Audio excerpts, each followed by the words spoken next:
Hello and welcome to Face to Face. My name is Godfred Akutobuafa. Today's conversation is a different one because I'm trying to get to the heart of Ghana's railway sector.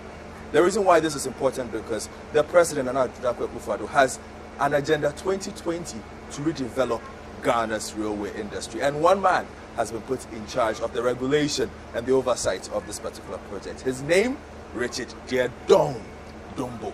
A man under pressure or a man who is delivering? We'll find out on Face to Face. Richard, welcome to Face to Face. Thank you, Godfrey. Now, I discovered you were a lawyer who has spent the vast part of his professional career, not in court, but working in the railway industry. How did that happen? Come on. Do you have to expose my life on air? Yes, you know what I'm saying? You can ask me this in private? No, I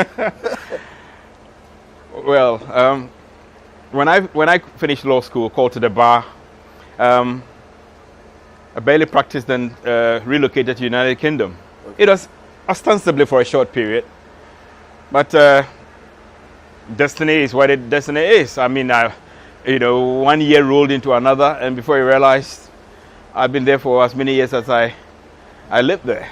It looks like you picked up a lot of experience in the railway sector. I realized you work for South West Trains Limited. And the experience seems to have convinced the government that you are the right person to oversee its agenda to overhaul the railway sector in the country. What strengths do you bring to this particular job? I bring with me a 23-year working experience in the railway sector in no less a country than Great Britain. I mean, which is, to all intents and purposes, the leading railway country in the world, historically and currently. And that is what makes you fit for the job. But when you came down and you were made the managing director or CEO, chief executive of the Ghana Railway Development Authority, what was the task? What is the size of the problem in front of you? The task is, under any circumstance, called daunting, but achievable. Okay. Why? Because we're coming to revive a sector that was in a state of comatose. It needed to be given an adrenaline injection, waking up, shaking up, onto his feet, walk and run. So it's a phased system. I knew the challenges ahead, as in this was the task ahead. But in my mind, I know there's nothing that if you set yourself to it, your mind to it, you work for it, that you will not achieve. And certainly, the railway sector, especially with the right dedication, and the right dedication was demonstrated by no less a person than His Excellency, the President Akufo-Addo himself. First, in decoupling the railway sector from what was then known as the Ministry of Transport. With this decoupling and the creation of the Railways Development Ministry and a dedicated minister in the person of Honorable Joe Gatti, that complemented the role of my authority, the Ghana Railway Development Authority, which incidentally is about 8 years older than the ministry. So there we go. Now let's talk a bit of specifics. Let me start from Accra because we are in Accra and then we will grow it from here. Yeah. The Accra and Sawam Railway, what's wrong with it? What's wrong with it? It suffered from the same fate as the rest of the railway sector. Now, we inherited 946 kilometers of railway from the colonial administration.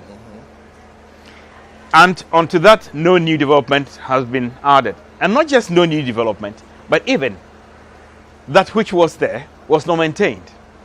Is it through lack of technical ability? Is it due to lack of focus? Or is it due to lack of resourcing? It's anybody's guess. But most definitely, resourcing is a big factor. And do you have those resources in place? Because the Accra Sawam Railway is dear to the heart of a lot of people. For a lot of traders who used to come into Accra, this was the best way of entering Accra. It hasn't moved in a long time. We've been given several assurances that it's going to move. What is the level of progress on this job?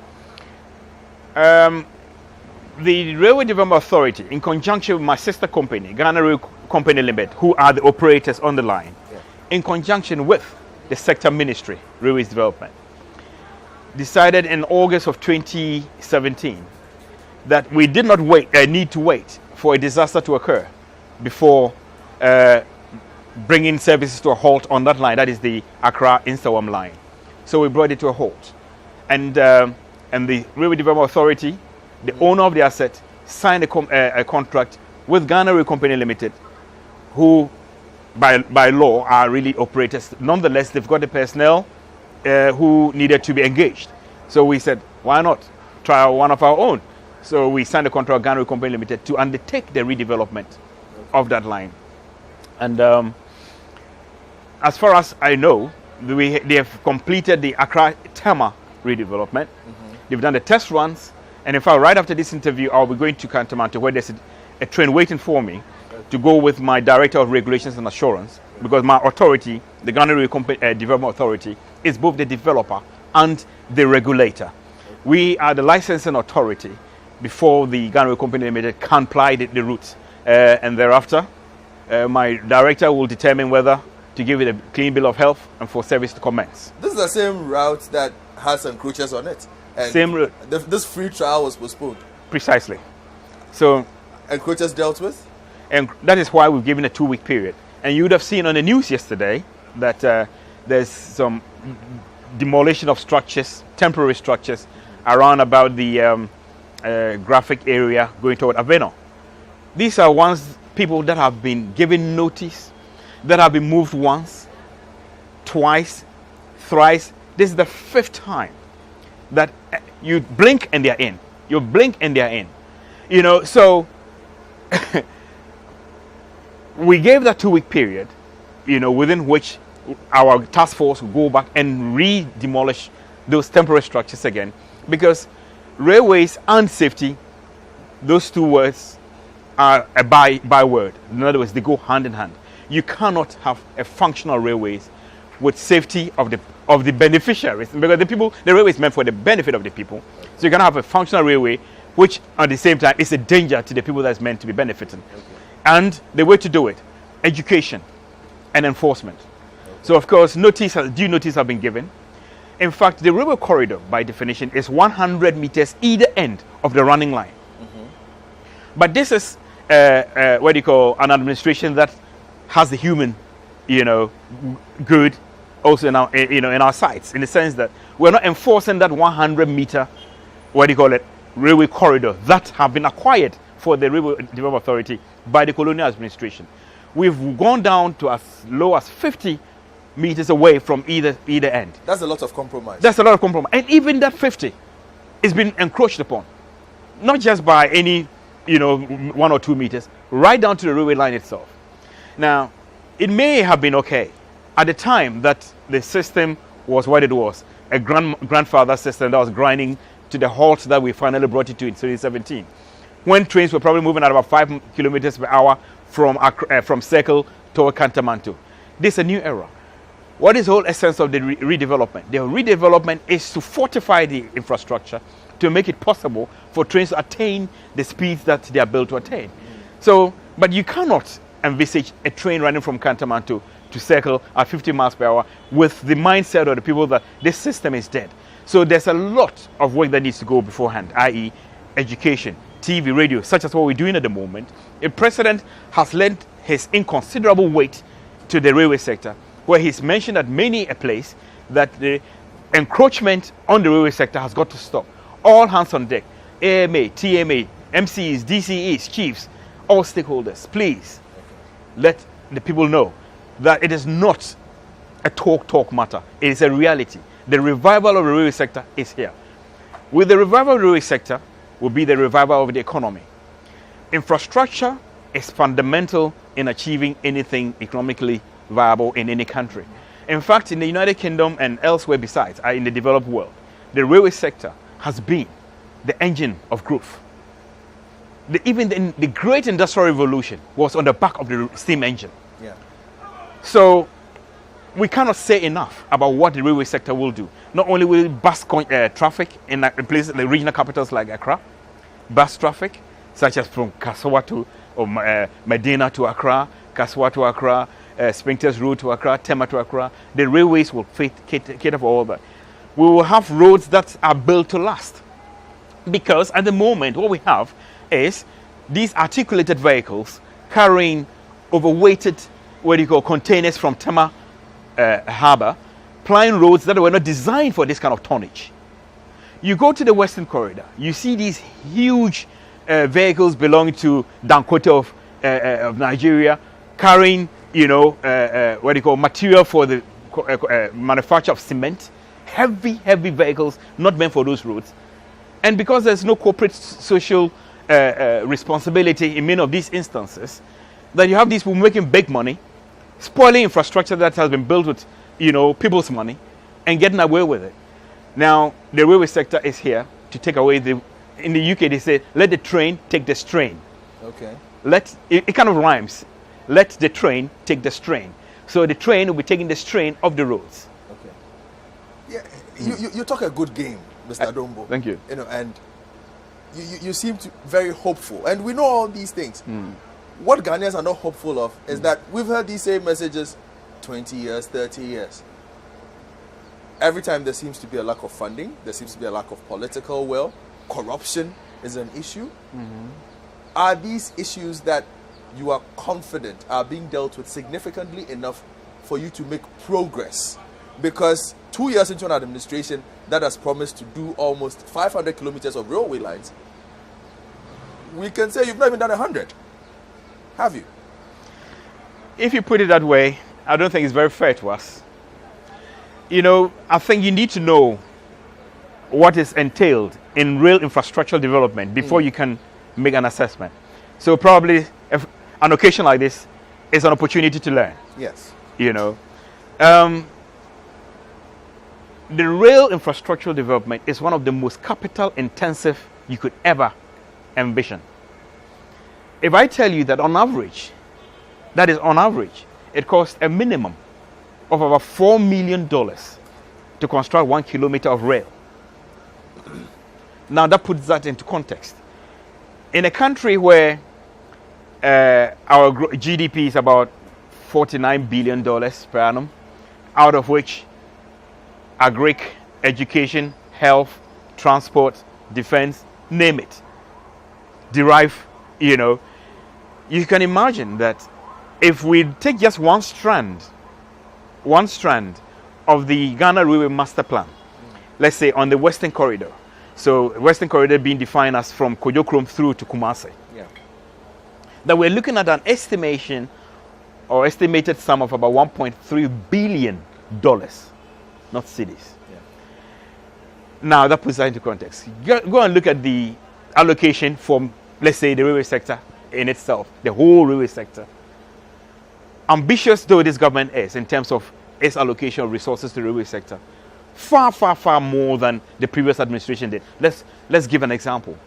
As of November 2016, when the last budget was read by the SYL government, out of the allocation to the transport ministry, under which railways came, the amount allocated to the railway sector was 10 million cedis.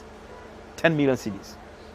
There comes President Nana Akufo-Addo, who in his visionary statement say that the greatest tragedy of our times is that not sufficient focus has been given to railways.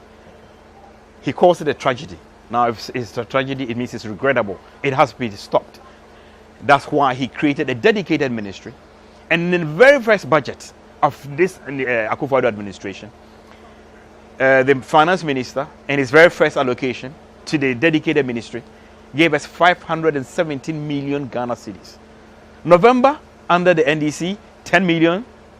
3 months down the line, under NPP.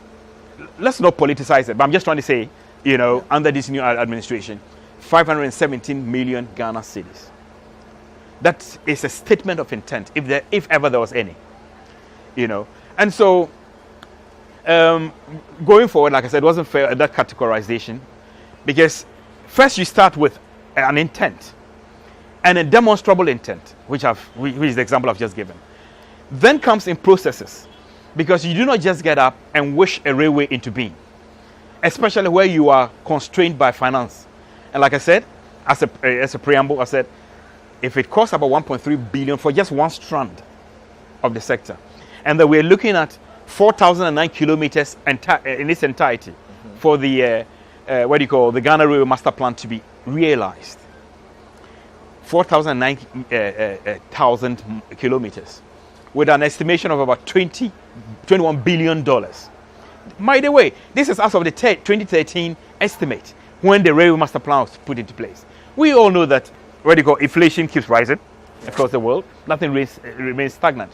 And so even this 21 is conservative estimates. It could rise significantly. So how do we achieve the dream of realizing the rail infrastructure that his president wants to achieve? How is the sector minister with his agencies, the Ghana Development Authority, going to help achieve the president's dream? We've got to think outside the traditional funding box if we are to achieve it, because we cannot rely on the GOG financing, Government of Ghana financing. That informs our invitation to the world. But again, even before we extended any invitation to the world, as of April thereabouts of 2017, when we're barely in office, there were in our interest no less than about 315 unsolicited international and local bids to construct any number of the 6 phases of the Ghana Railway Master Plan. Okay. So there is that. So the processes then kick in. And the processes would maybe start with either us put in the newspapers and whatnot, an invitation, for tendering. Then comes in the expressions of interest. Then comes in the processes such as the request for qualifications, and the rest of them all the way through till when a preferred contractor, who incidentally also is bringing finance, because that's how we're looking at it. We're not just talking about somebody come and build. Because it's not just a loan facility, but the contractor comes with 2 hats on. He has the technical acumen and has the financial muscle, and of course the desire to use his finance to develop the sector. Well, you're watching Face to Face, and I'm having a conversation with the Chief Executive of the Ghana Railway Development Authority, Richard Dombo. And Richard, one question before we go on our commercial break. You've spoken about how capital intensive this venture you are on is. Yes. What help are you getting with external funding for this? I realize you do a lot of travel trying to raise money for these ventures. Are you having any success with this? Well, if interest is defined as success, then yes, we've got that. I did state incidentally, just before your question, that even before we put out any, tendering, they were already on our desk, over 315, unsolicited bids. So the interest, like I said, success defined as such, is there. And yes, subsequent to any tenderings that we put out there, our travels and whatnot have been to places where we can learn, where we can get best practice. We're going to places like Israel. Why Israel, some may ask? Because of course it hasn't got any railways of note. But Israel is important insofar as it will learn 2 things.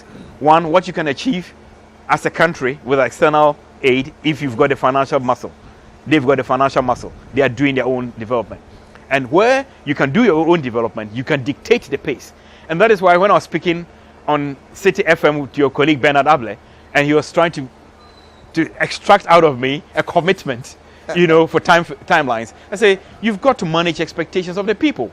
This is a responsible TV and radio network. We've got to manage people's expectations, because otherwise people think you can just wish it into being. You cannot dictate that which you do not own. And so if you do not have that financial muscle of your own, like Israel does, we cannot put timelines to when an investor will have completed his his feasibility studies. There you can put a timeline on the feasibility studies. But then he then goes back to his bankers, and then they take a decision whether or not, following the feasibility studies, it is a bankable investment for them or not. So we don't control the outcomes. You cannot, unless you have the financial muscle. That's an example. I was just giving Israel as an example. And again, Israel, because then it's a country where, like us, it's a developing country, where you can see how they are coping with a foray into a new area of rail development. We can pick up lessons of how you can start from scratch, and achieve the desired goal. You make a good case when you talk about situations that you do not control, which is the truth. Absolutely. But you are in a tight spot. Tell me. Because you are not a politician. But But politicians have said that yes. by X date, we are going to deliver this. Hence the enhanced expectation. But you are educating us and saying that, look, I do not control this situation. Doesn't that put you in a bit of a quagmire in what you are trying to do? You are facing the reality.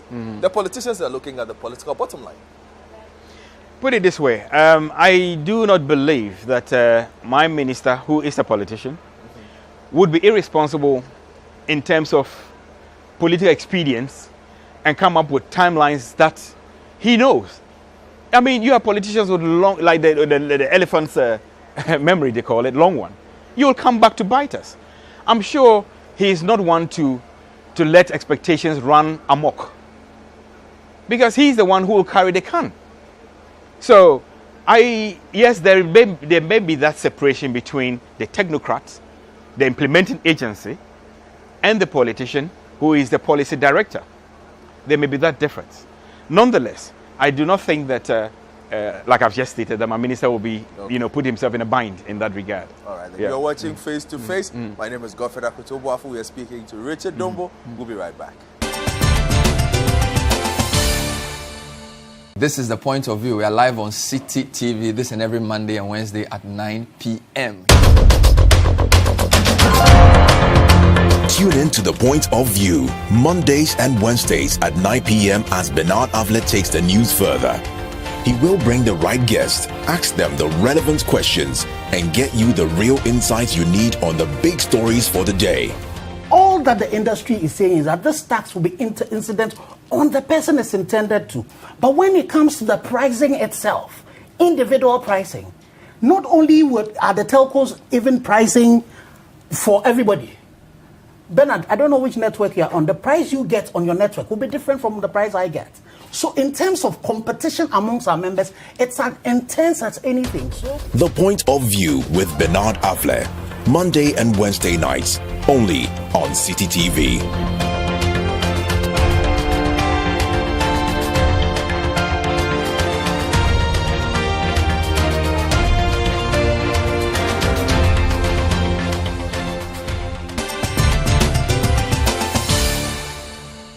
Welcome back to Face, and we're speaking with Richard Dombo, the man who is managing our expectations for Ghana's redevelopment of railway infrastructure. Now, Mr. Dombo, there's a question I wanted to ask you, again, a technical one.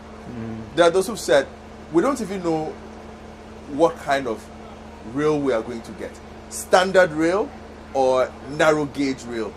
Can you explain to us what Ghana is pursuing? Right. It's a good question. Put it in very simplistic terms, Ghana's foray into the railway redevelopment is on a standard gauge, period. However, if you look at the railway master plan of Ghana, it has 6 phases. Yes. Phase one is the redevelopment of the existing network. And the existing network is narrow gauge. Questions have been asked. Why throw good money after bad? I do not think it's a good reference. It's not good money after bad. Yes, we know it's difficult garnering enough money even for the standard. Nonetheless, looking after the old standard gauge ties in with the wise old saying that a bird in hand is worth two in the bush. The bird we have in hand is the old narrow gauge.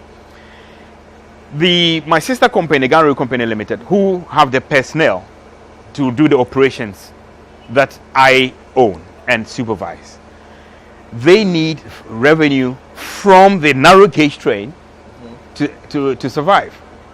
And the revenue is derived from the carting of manganese, from the mines at Prestia and whatnot to the port of Takoradi. And the infrastructure there had degraded terribly. There were several derailments. You don't hear about them because it's not human cargo. It is inanimate bauxite or manganese. But there were derailments daily. And which meant the amount of export was significantly less than it ought to be.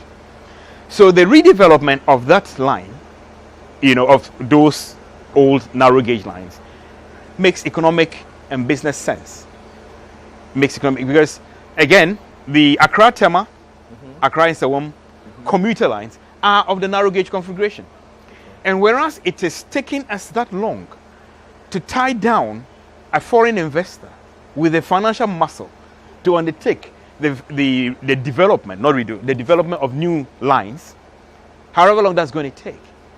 People who were already used to commuting and who have now been denied of that commuting, of those commuting routes because of the necessary stoppages we put on those two lines for redevelopment, will at least, you know, whilst we negotiate for the construction of new ones, we'll at least have a revival and then of a fortified, you know, line from Accra to Nsawam and Accra to Nsawam to Tema, you know, to commute.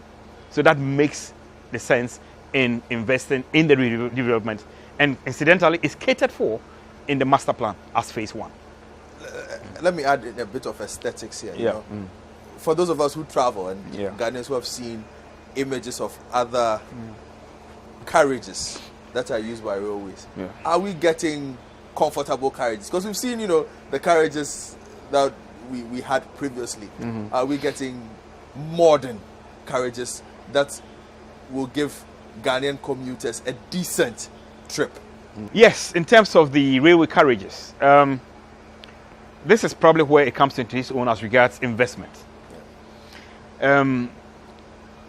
For the new standard gauge, we were going ultra modern. We are going high speed. The difference between the narrow gauge and the standard gauge is that the narrow gauge is a slow, you know, lumbering train that can do, you know, 5 miles per hour, 15 miles per hour, stop at stations, you know, very short intervals, do, you know, whereas the new standard gauge is hitting a top speed of 160 kilometers per hour. Narrow gauge, maximum 80 kilometers per hour, which is never even attainable. We'll be aiming at 160, probably with an average of about 80 thereabouts. And so stations in between, you know, the meandering factor will be very much limited because of technical specifications, and the spacing of stations and all that will also be an issue, you know. And so in terms of the trains and the carriages that come, like I said, attendant with the speed is also modern trains. Modern trains. Now, with the old narrow gauge that we are rehabilitating, there are already in existence a few DMUs. DMUs are diesel multiple units, which will be applying it. And probably that's where the question we ask, why would you be putting so much more money in new carriages when we need every penny for the new, you know, a more desired and required standard gauge? Nonetheless, the minister paid a visit to South Africa about 6 or so months ago, where he negotiated with Transnet of South Africa for the supply of certain carriages. So, yeah, and those carriages are definitely going to be more comfortable and better looking than we already have in existence. When they do come, they will... I'm interested in you going to South Africa and our dealings with Transnet. If you can elaborate a bit, what is so special about the South African agenda when it comes to our railway sector? We seem to be engaging them a lot. In fact, I think you've been to Transnet to engage on a couple of these things as well with the minister. South Africa poses an interesting one for us. Two things. One, if you can source things locally, why not? And South Africa is local insofar as an African country. Two, it is also technologically more advanced than Ghana is. Transnet can hold its own internationally, not just within the African context. And so in going to South Africa, it's not all about the African patriot, but it's also a business. There's a business case for it.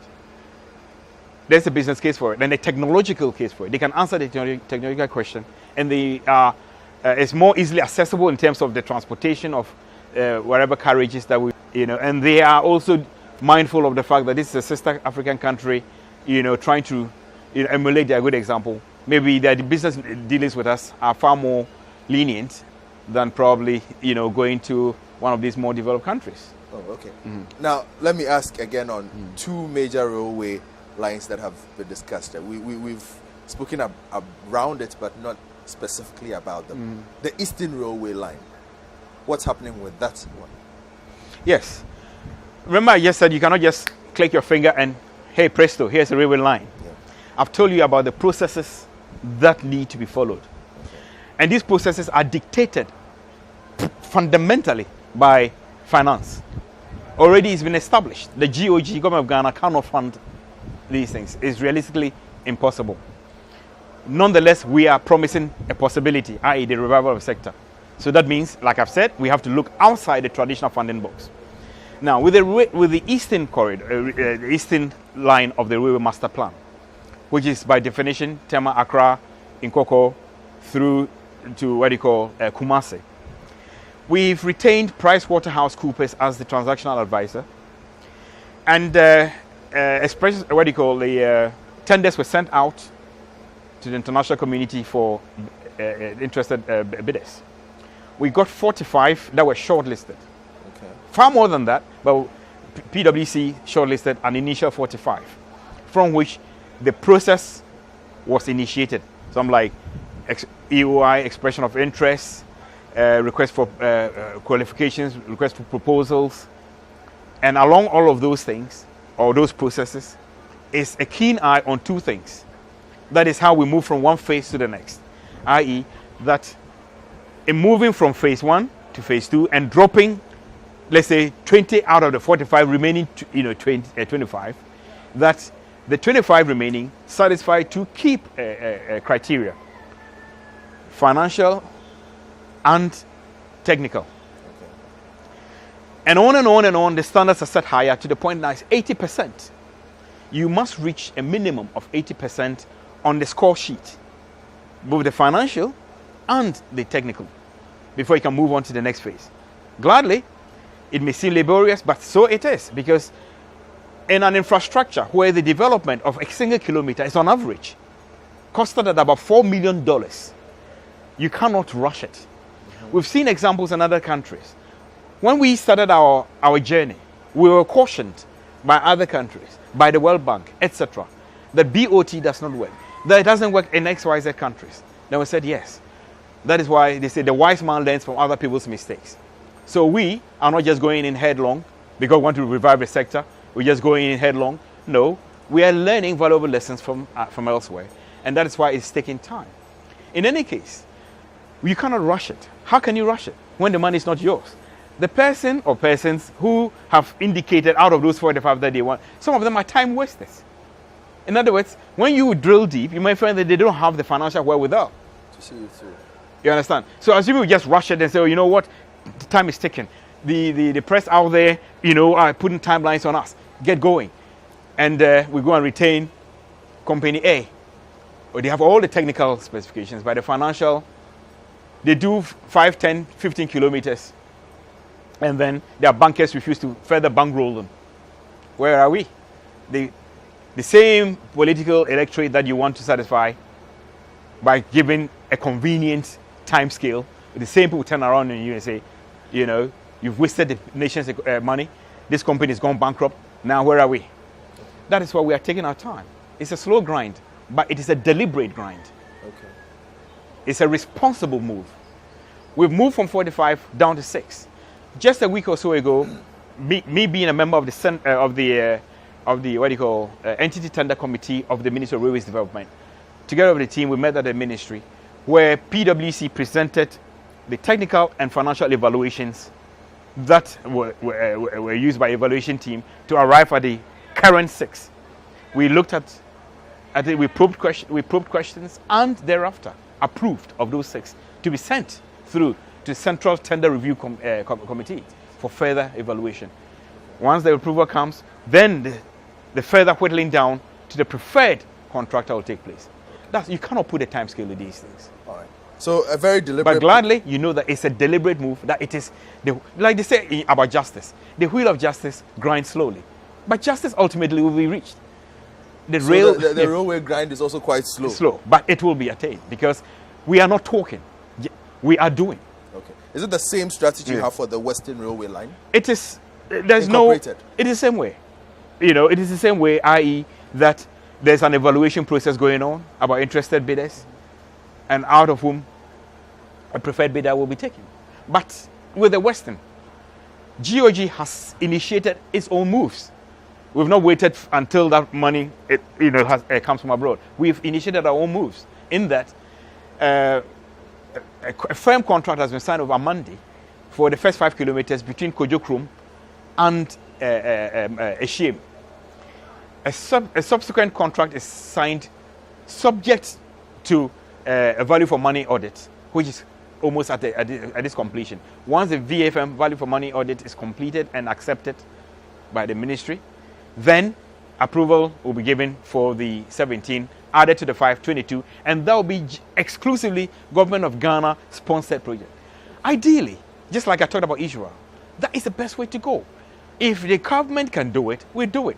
But we simply don't have the resources. So we can only do the 22. Then but altogether, a 340 kilometer stretch on that western corridor. And for that matter, we need essential foreign injection of capital to attain the remainder. What do you say to those who say, hey, look at Kenya, they built 472 kilometers in 4 years. Yes. Look at Ethiopia, they've changed the face of rail transport in their country in 4 years. Why is it that you are telling us all these stories of you have to be careful, you have to do this, you have to do that? What is different between what those two countries have done and what you are trying to do here? Easily, nothing different. Listen, you started school how many years ago? You've got people called juniors. By definition, they came after you. We did not all start the race at the same time. So it's not as if we started with Kenya. We keep talking about Malaysia. Ghana and Malaysia attained independence at the same time. Yet Malaysia is where they are. And where you start the race at the same time, you can make that sort of allegation. But no, Kenya started when they started. Ghana did not have a focus on the railway sector until January 2017, when the new administration of His Excellency the President Nana Akufo-Addo came into being and gave it the required focus. So that comparison is totally off base. Okay. And final one to end this particular category. Yeah. There was a headline that fascinated the international media and disconcerted Ghanaians. Right. Skytrains. Did you hear that? Go on. Is that a feasible plan for railway in this country? Names. And this is where I talk about managing expectations and, and like I said, a program like this is really useful. Yeah. It's educational. It's a name, Skytrain. All right? It's a name, Skytrain. But even without that name, Skytrain, if you look at the infrastructure needed for a city, but that is true, an unplanned city like Accra, the technological challenges, it's enormous. And for that matter, you cannot envision, for instance, they have what is called a London orbital. Yeah. It circulates around the whole of London. You cannot envision a metro. Forget the name Skytrain. Just talk about Accra Metro. A metro being a light railway system that services the entirety of inner city. You cannot envision that with the infrastructure that we've got. Look at Circular as an example. We have that train that already applies all the way through to Nsawam. That is the narrow gauge. Yeah. But the new standard gauge is not going to use that same trajectory. It's going to use a different route. But then again, the roads and whatnot were not built with railways in mind. And so, how are we going to do this? With the infrastructure that we have, the huge buildings all over the place that are on land that does not belong to railway. Land acquisition, demolition, disruption, and all the rest of them. All of those have got to be factored in. And so,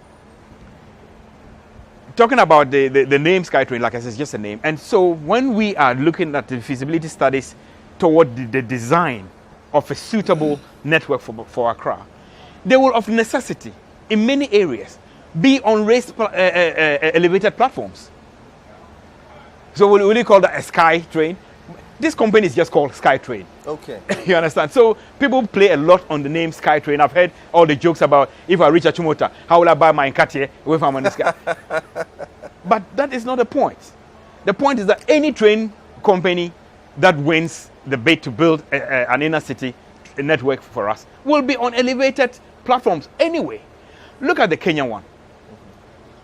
If you've seen picture of the Kenyan one from Mombasa, it is on elevated stilts all the way through. You think they were irresponsible because Kenya, as we know, one of its attraction is the wildlife. Go into the Serengeti Park and whatnot. If the train trajectory is through there, it is not on land, it is on elevated platforms. You can call it SkyTrain if you like, but nonetheless, it is part of the architecture essential to meet the challenges that come your way. All right, then. Thank you very much for that explanation. Yeah. And in case you wondered, Mr. Richard Diedong Dombo has a very famous last name. And do you feel pressured when people realize who your father is? Pressure at all. I mean, my father is my father. I mean, we have President Akufo-Addo, whose father was President Akufo-Addo. I don't think But you have a whole political heritage named after you. Yes. That is extreme pressure. No. The thing is, I know my father's boots are too big for me to fill. I'm modest enough to accept that. Tell us a bit about him, though. What kind of person was he? Because for the younger political generation, they've heard the name. They know Dankwa Buzia Dombo. But very few people saw him or very few people could relate to him. What kind of person was he? To answer that question, which was all over the place, I organized on December the 6th, 2018, what was themed unveiling the legacy of Chief S.D. Dombo and the launch of the Chief S.D. Dombo Foundation for Development and Leadership Studies. That took place on the 6th of December at the International Conference Center with the who is who of Ghana in attendance. Ex-President Kufuor was the chairman of the occasion. Honorable Michael Quaid, the Speaker of Parliament, was the main speaker, albeit he had traveled, but he passed on the baton to Honorable Joe Wise to make speak on his behalf. We had the President of the Republic, Nana Addo Dankwa Akufo-Addo, cutting short his Greater Accra regional tour to grace the occasion, and he launched the S.D. Dombo Foundation. We had His Excellency, the Vice President, and his wife Samira in attendance. We had the leader, the chairman of the Council of Elders of the party, Honorable C.K. Tedan. We had the members of the Council of State, Honorable Ministers of State, chiefs in attendance. Because the question has been asked, as in, really, who is Dombo in this triumvirate? And the correct order, by the way, which the president himself was at pains to insist. I call it correct, and I want this on record because it's kind of haphazard, whereas there's an order. What is the order? The order is Dankwa Dombo Buzia. Dankwa Dombo. So it's DDB, Dankwa Dombo Buzia. And you see, it was not arrived at on a whim. It was debated by no less a body than the second highest decision-making body of the New Patriotic Party in 2009, as regards primus inter pares, first among equals. In other words, there were lots of contributors to the UP tradition, United Party tradition, which stood in opposition to the tyranny of the CPP of Nkrumah. There were a lot of very, powerful men and women. But there are first among equals. And so in this debate, they look at the relative contribution of each of the players. And in that order, we looked at Dankwa, his ideas, his writings, his perennial fights against Nkrumah's tyranny made him stand out for the tradition. But for his, foremost stance against tyranny, probably the UP tradition would not have been. Dombo came next. Why? Because, as they say, you can write the most, insightful literary piece. It will be gathering dust on your shelves. In other words, you can have the best ideas, but you need vent. Somebody to give vent to it. Dombo was a rampaging campaigner. Back in the day, we didn't have regions as it is. We just had northern territories, the southern territories, Transvolta, Togoland, Ashanti land, and stuff like that. So politicians of those days were actually bigger politicians than we have now, because they were, by all definition, national politicians. Now, if you are an MP for I will name it in case the particular MP takes it personal. If you're an MP for any constituency in Accra, you are MP for that constituency. Mine, last Mills would say, do lemu, do fearsome. But back then, as the leader of the Northern People's Party, he represented the Northern Territories. He was part of the campaign to regain independence, or not regain, to gain independence. He had to work with other, regional, or as it were, political parties. Now, under the structure as it was at the time, the Northern People's Party, led by Chief S.D. Dombo, my dad, was the largest opposition party to Nkrumah's CPP. Okay. And because Nkrumah's CPP literally won all coming elections, the 1954 plebiscite, the 1956 election, the opposition realized that the only way they could defeat Nkrumah and his CPP was if they united. And that, there goes the saying, united we stand, divided we fall. So this informed why the United Party came to be and why Dombo's outstanding nature comes into being. In the sense that, in any measure, for instance, we all know Coca-Cola and Pepsi-Cola. Yeah. Coca-Cola is the bigger brother of Pepsi, isn't it? So in a merger between the two entities, the CEO of Coca-Cola will of necessity be the head of the merged bodies.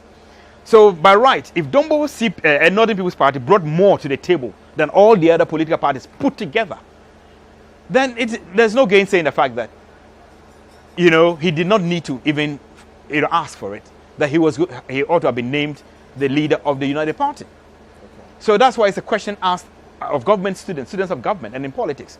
Why was the leader of the UP not the leader of the Northern People's Party, as in Chief Dombo?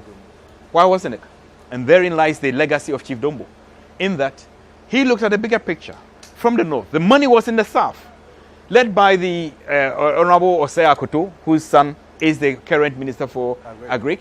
He was the kingmaker. He brought the parties together. Chief Dombo agreed to sign to become it, and Chief Dombo, recognizing Buzia as the doctorate degree holder, lived abroad and all the rest of them, he's come up with ideas to be able to garner this UP together. You know what?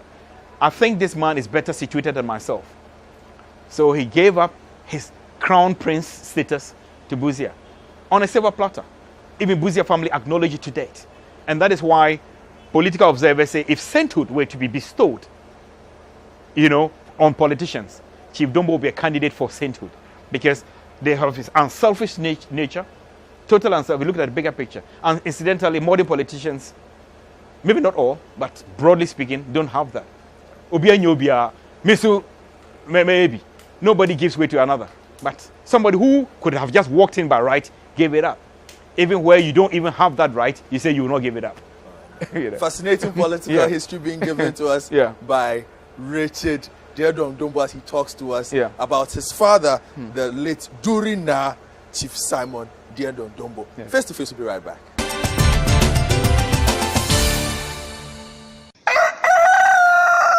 We spice up your mornings with culturally enriched conversations, social interviews, and policy-oriented discussions that will keep you updated on the progress of the nation. Those security guys who were supposed to protect them, I'm sure by now somebody must have all of them arrested. They must all be arrested because it's an unprovoked attack. Join the Breakfast Daily team Monday through Fridays from 7:30 a.m. to 10. Let your voice be heard with the hashtag Breakfast Daily. Join us for breakfast daily, only on Citi TV.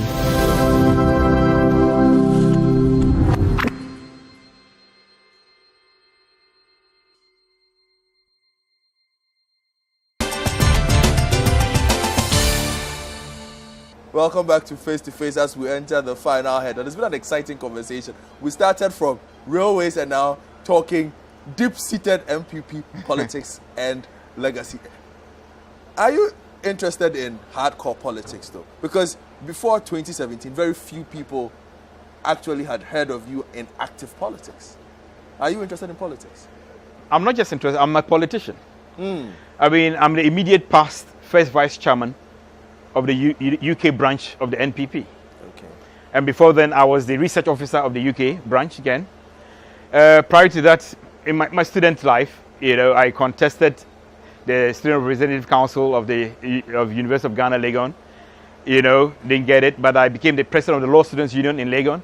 I mean, before then, in the secondary school, I was, active in the debating society. In fact, I famously debated His Excellency, the Vice President. He was in Tamale Secondary School, I was in Nanom Secondary School. I won. Yes, I mean, he partnered the immediate past governor of the Bank of Ghana. Yes, the two of them partnered and against me and my man, and we won, and we won a new plum bus for Nandam Secondary School. I mean, so I've been along the line, in there. Oh, okay. Reading quite a number of articles, yes. Do you have your eyes on the Jirapa seat? Do I have my eye on the Jirapa seat? It's an NDC seat. It is. A very strong NDC seat. I wouldn't call it very strong. It's just that probably we've not had the suitable candidate to challenge the NDC in there. Is Richard Dombo that candidate? He could be. Contemplating it? Well, it's not something on a whim. You take on a whim. Because I've seen candidates suffer. If you don't plan and you just go in because of your name, you just go in because of your desire. Nah, I don't. It would mean a lot to you. There's a fool's Russian. As a Dombo to be member of parliament for Jirapa. Listen, probably I'm bestowed with my father's kind of what do you call humility, in the sense that you look at the bigger picture, that you're able to stand aside and let somebody in. I have consistently returned from the UK in 2008, in 2012, and in 2016 to campaign with the candidate in Jirapa. I could have put my heart in, but no, I wasn't ready. But I didn't stand aside. I traveled from the UK, came down, personal expense, and plowed in personal resources in all three elections, 2008, 2012, 2016. And so, even in 2012, one of my younger brothers was the candidate. He did not win. In 2000, a cousin of mine, Timothy Dombo, contested. He did not. Like I said, it's simply a case of, like the Honorable Ambrose Derry told me when he saw me in 2016, after 2017, after we just won the election, he said, Dombo, you are our problem in Jirapa. You need to go there. He says so as a big brother because he's in a neighboring constituency of Nandom. And he knows that with the right caliber of candidate, that seat is for the taking. So it's a possibility? It's a possibility. Okay. You're a football fan? I am. Arsenal is not doing too well. How do you know I'm an Arsenal fan? I heard. You heard right. Yes. Arsenal is not doing too well. My CEO is an Arsenal fan as well. Okay. Watching football must be hard for you these days then. You know what? Under Arsene Wenger, I divorced myself sentimentally from Arsenal's fortunes. Seriously. In fact, getting toward the last year of Arsene Wenger, I was actually physically wishing for Arsenal to lose games. Because if they were hasting the guys' exit. Because he took us to the top. And he brought us back down to where he took us from. Because he was so obstinate, he was so self-assured. And indeed, the Arsenal board, I do not think they are business-minded like the Glazers of Manchester United or like the owners of Chelsea and Man City and other successful neighboring clubs. I think the Kroenke people are only interested in money and more interested in American football than in... Because Wenger forgot his calling. He's, by education, an economist. So he forgot his calling, that he is here in Arsenal to win trophies, not to manage our economy. and that's what he's doing. Oh, responsible management. Yes, but where did that take us to? These days, are you getting back into the feel of things? You know what? Anything is better than Wenger. So this new guy... You're giving him a chance. I'm giving him a chance. I mean, he's barely, 6 months into the office. He's got to be given a chance. And he did well. January, I need to see that he goes out and do some purchases. Okay. This is one of the things Wenger didn't do. So you're watching the transfer window? I'm watching the transfer window. Closely? Well, absolutely. I mean, we can see that the defense is no defense. It's a sieve. You like Arsenal, yes, but you like Kotoko as well. Well, you've done some research into my football interests. Yes, Kotoko is my... I've divided myself. Okay. Kotoko is my Ghanaian club.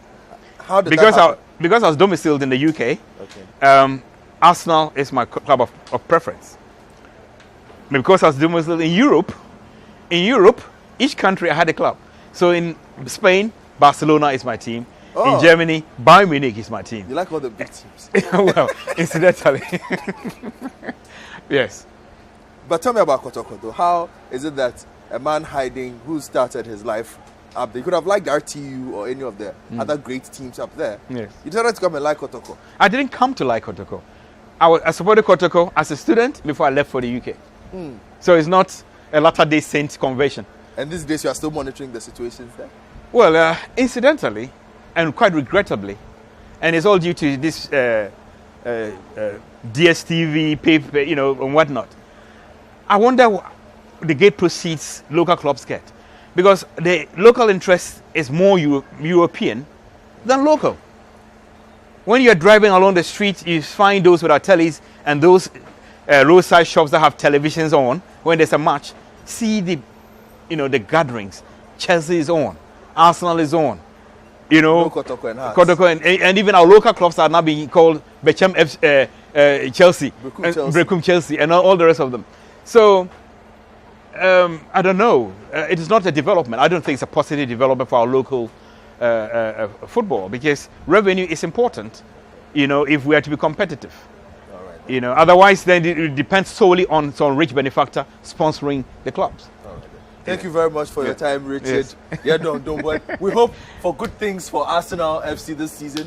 And we'll be monitoring the transfer window with you in January. Hopefully, you're able to buy Dennis Suarez to help your team. Because Ozil looks like he's on his way out. Well, and good things for the railways as well. Of course, definitely. Yes. Thank you so much for your time. We've been speaking to the Chief Executive of the Ghana Railway Development Authority, Richard Dombo. I hope you enjoyed the conversation on Face to Face. My name is Godfred Akoto Boafo. Have a good day.